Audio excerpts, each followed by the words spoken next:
நீங்க நிறைய தேர்தல்களை பார்த்திருப்பீங்க.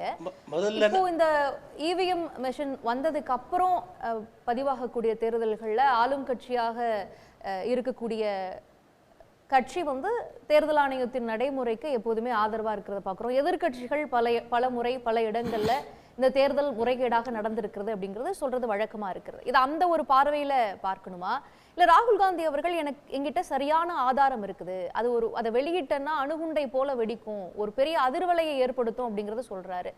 இந்த 17C ஃபார்ம் விவகாரம் எல்லாம் மக்களவை தேர்தல் ஒட்டி எழுந்ததையெல்லாம் நம்ம பார்க்கிறோம். 1961 கண்டக்ட் ஆஃப் எலெக்ஷன், இதன் அடிப்படையில எலெக்ஷன் கமிஷன் எப்படி செயல்படணும், ராகுல் காந்தி அவர்களுடைய வைக்கக்கூடிய குற்றச்சாட்டையும் எலெக்ஷன் கமிஷனுடைய செயல்பாடு அது பிரதிபலிக்கக்கூடிய விஷயங்கள் இதையெல்லாம் பொறுத்து நம்ம எப்படி புரிஞ்சுக்கணும்?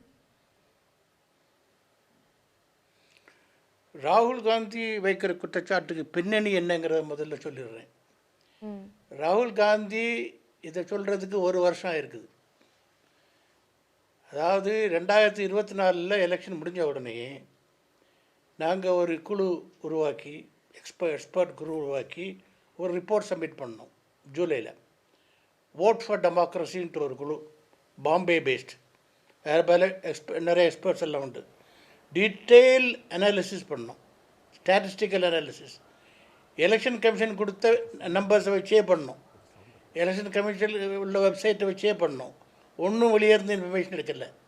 எல்லாம் எடுத்து கரெக்டாக நாங்கள் வந்து ஜூலை கடைசி வரை ஒரு ரிப்போர்ட் கொடுத்தோம், பப்ளிக் ரிப்போர்ட், பப்ளிக் டாக்குமெண்ட். 79 கான்ஸ்டிடுவன்சியில் சந்தேகம், 79 கான்ஸ்டிடுவன்சி. அதில் வந்து ஒரிசா, ஆந்திர பிரதேஷ், வெஸ்ட் பெங்கால், கர்நாடகா, சத்தீஸ்கட், ராஜஸ்தான், பீகார், ஹரியானா, எம்பி, தெலுங்கானா, அசாம், அருணாச்சல் பிரதேஷ், குஜராத், கேரளா, மகாராஷ்டிரா, 79 இதில் எங்களுக்கு சந்தேகம் வந்துருச்சு. இங்கே வந்து மேனிப்புலேஷன் டீட்டெயில் ஃபார்மலாக இப்போ சொன்னவங்களுக்கு சந்தேகம்னா இவங்க என்ன பண்ணுறாங்கன்னா, அதாவது இவிஎம் சர்டிஃபை பண்ண சொன்னாங்க இல்லையா, மிகவும் தவறு. இவிஎம்மில் வந்து ஹேக்கிங் ஒரு ப்ராப்ளம் கிடையாது. இவிஎம்மை வந்து வெப்பனைஸ் பண்ணிட்டாங்க. எவ்வளோ தேவையோ எவ்வளோ போட்டுக்கலாம், ஒரு மிஷின் மாதிரி, ஃபேக்ட்ரி மிஷின். இவிஎம் வந்து இப்போ வந்து ஓட்டு போடுறது மக்கள் இல்லை, மக்களுக்கு தெரியாது. நீங்கள் பட்டனை ப்ரெஸ் பண்ணுறீங்க, எங்கே போகுது எப்படி போகுதுன்னு யாருக்குமே தெரியாது. ஒரு மிஷினுக்குள்ளே போகுது, மிஷினுக்குள்ளே மேனுஃபேக்சர் ஆகுது, யாருக்குமே என்ன நடக்குன்னு தெரியாது. இந்த மிஷின் மேனுஃபேக்சர் பண்ணதுக்கப்புறம் நீங்கள் என்ன வேணாலும் பண்ணலாம், மிஷினை எப்படி வேணாலும் பண்ணலாம். ஒரு சோர்ஸ் கோடு எல்லாம் யாருக்குமே தெரியாது. நான் இவிஎம்மில் டிபேட் போனால் அது டீட்டெயிலாக பார்த்துக்குள்ள டைம் இல்லை. நாங்கள் இவங்க என்ன பண்ணுறாங்கன்னா 5 மணி 6 மணி எலெக்ஷன் முடிஞ்சதுக்கப்புறம் இந்த ஹைக்கின் ஓட் போலிங், எனக்கு டவுட் எப்படி வந்ததுன்னா, ஹைக்கின் போலிங் ஐயநாதன் சொன்னார் 12.54% ஆந்திர பிரதேஷில், ஒரிசாவிலையும் எவ்வளவு, மகாராஷ்டிராவில் 8.5%, கர்நாடகாவில் 7%, எல்லா ஸ்டேட்லேயுமே நார்மலி 1% மேலே இருக்கக்கூடாது. ஏன்னா எவ்ரி 2 hours ரிப்போர்ட் வந்துக்கிட்டே இருக்குது. 5-6 மணி நேரத்துக்கு அப்புறம் 10-11 மணிக்கு கொடுக்கும்போது டிஃபரன்ஸ் வந்து வேணா மேக்ஸிமம் 1% இருக்கலாம். இவங்க ஒரு லிமிட் இல்லாமல் பர்சன்டேஜ் மேனிப்புலேட் பண்ணுறாங்க.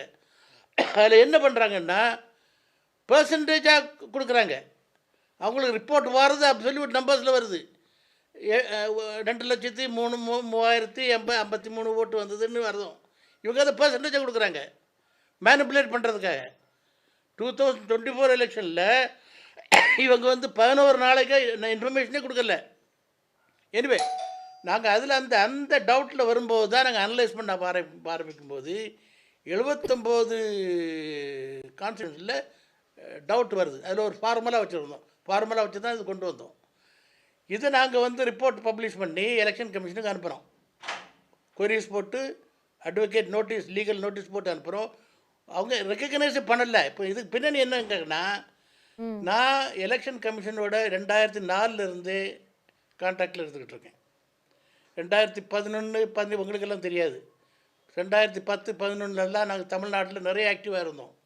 பல சீஃப் எலெக்ஷன் கமிஷனில் வந்து தமிழ்நாடு எலெக்ஷன் கொஞ்சம் ரெஃபார்ம் பண்ணி கொண்டு வந்தோம்.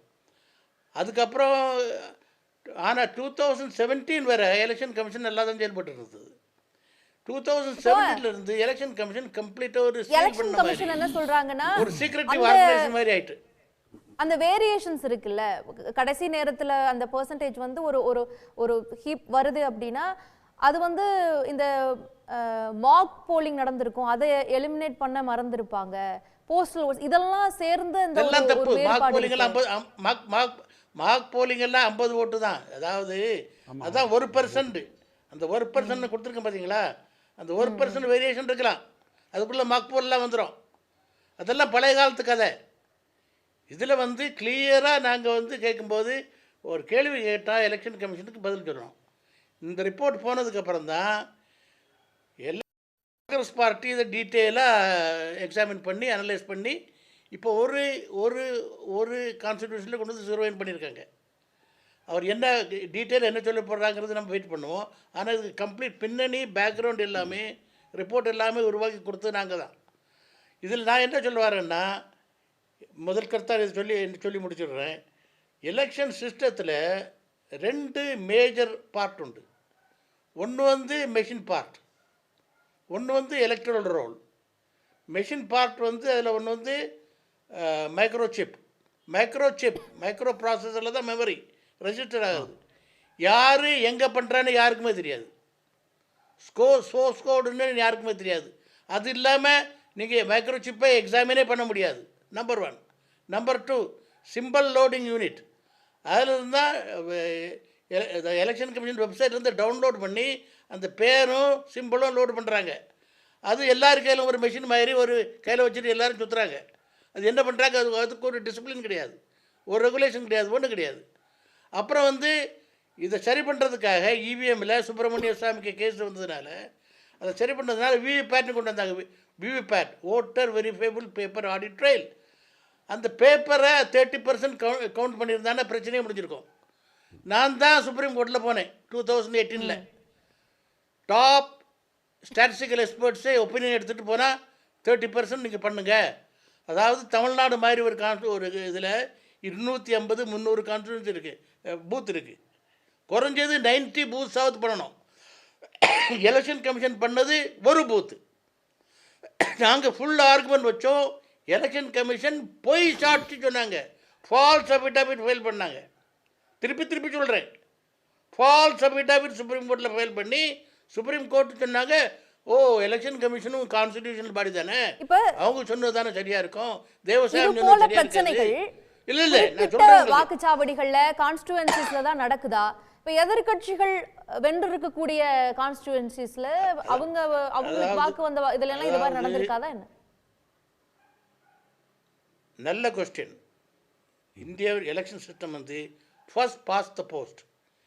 நீங்கள் 100% பண்ண வேண்டிய தேவையில்லை, ஒரு 5% பண்ணால் போதும். ஏதாவது கால்குலேட்டர் ரிசர்ச் பண்ணி கரெக்டாக டார்கெட் பண்ணி பண்ணால் போதும். You win the election. இன்னும் 2000 ஓட்லையும் வின் பண்ணலாம், சில சீட்லையும் வின் பண்ணலாம். நீங்கள் பூரா அனலைஸ் பண்ணி பார்த்தீங்கன்னா அது வந்து ரொம்ப ரொம்ப இன்டெலிஜென்ட்டாக மேனிப்புலேட் பண்ணுறாங்க. நான் சொல்கிறது இல்லை, அசோகா யூனிவர்சிட்டியில் ஒரு ப்ரொஃபஸர் ஒரு ரிப்போர்ட் வெளியே கொண்டு வந்தார், இப்படி இருக்குது அப்படின்ட்டு. 2019 எலெக்ஷன் நடந்தது அப்படின்ட்டு. உடனே அந்த யூனிவர்சிட்டியை ரெய்ட் பண்ணி அவரை டிஸ்மிஸ் பண்ணி விரட்டிட்டாங்க. டீட்டெயிலாக நீங்கள் பேச போனால் பல காரியங்கள் பேச வேண்டி இருக்குது. அதாவது நான் என்ன சொல்கிறேன்னா, ராகுல் காந்தி சொல்கிறது வந்து, ஆனால் ராகுல் காந்தி வந்து 1 வருஷம் டிலேயாக சொல்கிறாரு.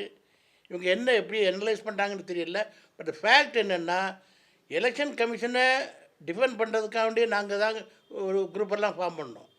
இப்போது நான் வந்து I am the one of the bitterest critics of the election commission. ஏன்னா அவங்களுக்கு ஒரு டிரான்ஸ்பரன்சிங்கிறதே இல்லை, சீக்கிரட்டாக எல்லாம் சீல் பண்ணி வச்சுக்கிட்டு அங்கேருந்து ஆர்டர் போட்டுட்ருக்காங்க. இப்போ பாருங்களா, பீகார்க்கா இது ஸ்பெஷல் இன்டென்சிவ் ரிவிஷன், இது பைத்தியக்காரத்தனமான ஒரு மூவ். லாஸ்ட் மினிட்ல எலெக்ஷன் சிஸ்டம் அது கூட இதனுடைய தொடர்ச்சி தான் அப்படிங்கறத சொல்றீங்க. அதனால ஓகே தொடர்ச்சி நமக்கு மற்ற பார்வை வாங்கிட்டு பண்ணியாச்சு.